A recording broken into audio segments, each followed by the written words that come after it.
بسم الله على نفسي وديني، بسم الله على أهلي ومالي وولدي، بسم الله على ما أعطاني الله والله ربي، لا أشرك به شيئا.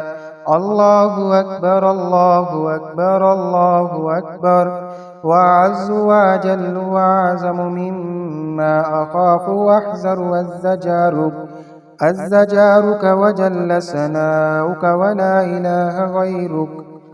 اللهم إني أعوذ بك من شر نفسي، ومن شر كل شيطان مريد، ومن شر كل جبار عنيد.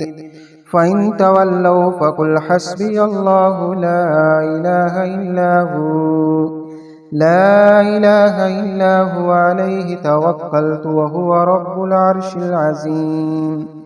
إن وليي الله الذي نزل الكتاب وهو يتولى الصالحين.